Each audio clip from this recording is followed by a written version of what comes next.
Cake ഉണ്ടാക്കാനായിട്ട് batter റെഡിയാക്കാനായി ഒരു ബൗളിലേക്ക് 1/4 കപ്പ് തൈര് ഇട്ട് കൊടുക്കണം. തൈര് നമ്മൾ ഉപയോഗിക്കുമ്പോഴത്തേക്ക് എപ്പോഴും റൂം ടെമ്പറേച്ചർ ഉള്ളതായിരിക്കണം. ഫ്രിഡ്ജിൽ നിന്നെല്ലാം പുറത്തെടുത്ത് വെച്ച് തണുപ്പ് പോയ തൈര് വേണം ഉപയോഗിക്കാനായിട്ട്.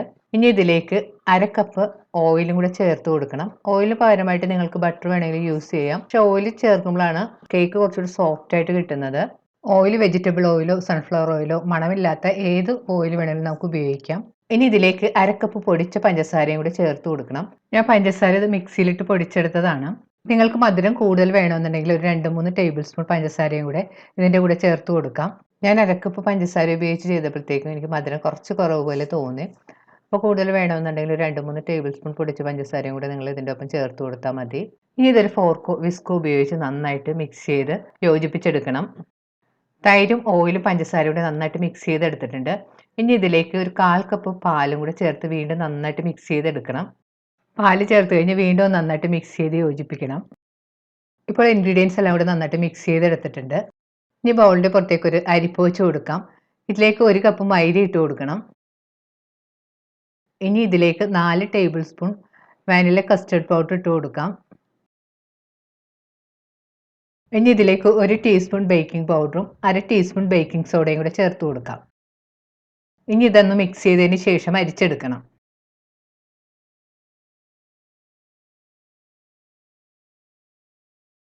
ഇൻഗ്രീഡിയൻസ് എല്ലാം കൂടെ അരിച്ചെടുത്തതിന് ശേഷം വീണ്ടും നന്നായിട്ട് മിക്സ് ചെയ്ത് യോജിപ്പിക്കണം. മിക്സ് ചെയ്യുമ്പോൾ പ്രത്യേകം ശ്രദ്ധിക്കേണ്ടത് വീഡിയോയിൽ കാണുന്ന പോലെ ഒരു ഭാഗത്തേക്ക് തന്നെ നമ്മൾ ഇതുപോലെ തന്നെ മിക്സ് ചെയ്തെടുക്കണം. കൂടുതൽ ഓവറായിട്ട് മിക്സ് ചെയ്ത് മിക്സ് ചെയ്തിട്ടുണ്ടെങ്കിൽ കേക്ക് ഉണ്ടാക്കി വരുമ്പോഴത്തേക്കും കേക്ക് ഹാർഡായി പോകും. മിക്സ് ചെയ്ത് കഴിഞ്ഞപ്പോഴത്തേക്കും ബാറ്റർ കുറച്ച് തിക്കാണ്. അപ്പം നമുക്കിതിലേക്ക് കുറച്ച് പാലും കൂടെ ചേർത്ത് കൊടുക്കണം. ഞാൻ ഇതിലേക്ക് മൊത്തം ഒരു 1/4 കപ്പ് പാലും കൂടി ചേർത്ത് കൊടുത്തിട്ടുണ്ട്. പാല് ചേർത്തതിന് ശേഷം വീണ്ടും നന്നായിട്ട് മിക്സ് ചെയ്തെടുക്കാം. പാല് ചേർത്തതിന് ശേഷം നന്നായിട്ട് മിക്സ് ചെയ്തെടുത്തിട്ടുണ്ട്. ഈ കൺസിസ്റ്റൻസിയിൽ വേണം കേക്ക് ബാറ്റർ ഇരിക്കാനായിട്ട്. ഇനി ഒരു ചെറിയ ബൗളിലേക്ക് 2 ടേബിൾ സ്പൂൺ ട്യൂട്ടി ഫ്രൂട്ടി ഇട്ട് കൊടുക്കാം. ഇതിലേക്കൊരു 1/2 ടീസ്പൂൺ മൈദയും കൂടി ചേർത്ത് നന്നായിട്ട് മിക്സ് ചെയ്തെടുക്കണം.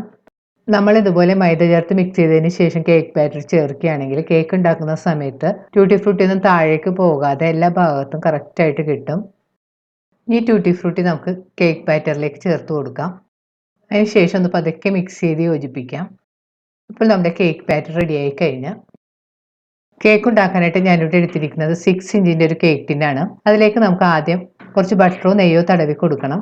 ഞാൻ ഈ കേക്ക് ഉണ്ടാക്കാനായിട്ട് ബട്ടർ പേപ്പർ യൂസ് ചെയ്തിട്ടില്ല. കാരണം ഒത്തിരി പേര് എന്നോട് റിക്വസ്റ്റ് ചെയ്തിട്ടുണ്ടായിരുന്നു ബട്ടർ പേപ്പർ ഇല്ലാതെ കേക്ക് ഉണ്ടാക്കുന്നത് കാണിക്കണമെന്നുള്ളത്. ബട്ടർ പുരട്ടി വെച്ചിരിക്കുന്ന പാനിലേക്ക് നമുക്ക് കുറച്ച് മൈദ തൂവി കൊടുക്കാം. അതിനുശേഷം ഇതുപോലെ കൈകൊണ്ട് എല്ലാ ഭാഗത്തേക്കും ആക്കി കൊടുക്കണം.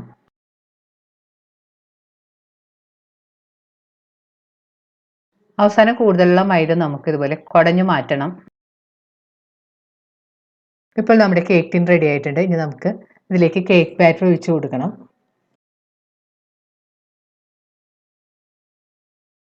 കേക്ക് ബാറ്റർ ഒഴിച്ചതിന് ശേഷം കേക്ക് ടിൻ കയ്യിലെടുത്ത് പതുക്കെ ഒന്ന് താഴേക്ക് തട്ടി ടാപ്പ് ചെയ്ത് കൊടുക്കാം. കേക്ക് ബാറ്ററിലുള്ള എയർ ബബിൾസ് ഒക്കെ പോയി കിട്ടാനായിട്ടാണ് നമ്മളിങ്ങനെ ചെയ്യുന്നത്. ഇനി കേക്ക് ബാറ്ററിൻ്റെ പുറത്തേക്ക് കുറച്ച് ട്യൂട്ടി ഫ്രൂട്ടി കൂടി ഇട്ട് കൊടുക്കാം.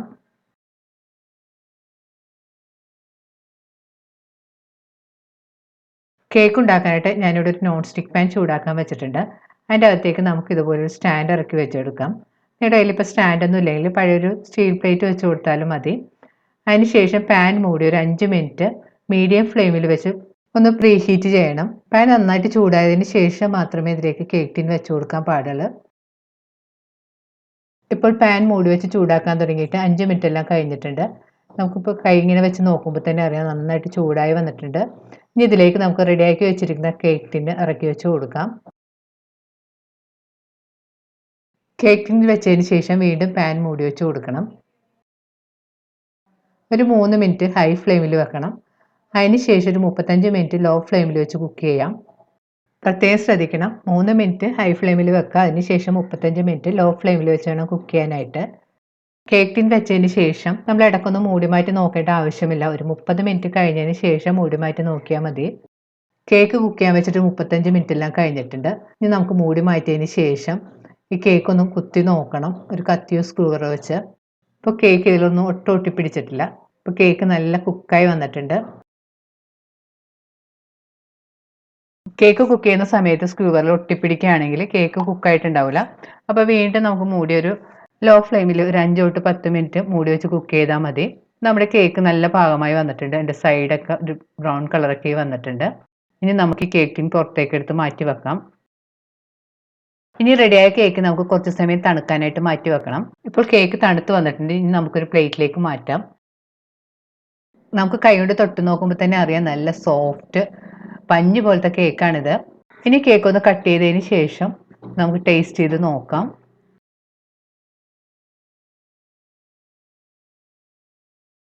നല്ല സോഫ്റ്റ് പഞ്ഞി പോലെയുള്ള കേക്കാണിത്. നല്ല ടേസ്റ്റിയുമാണ്.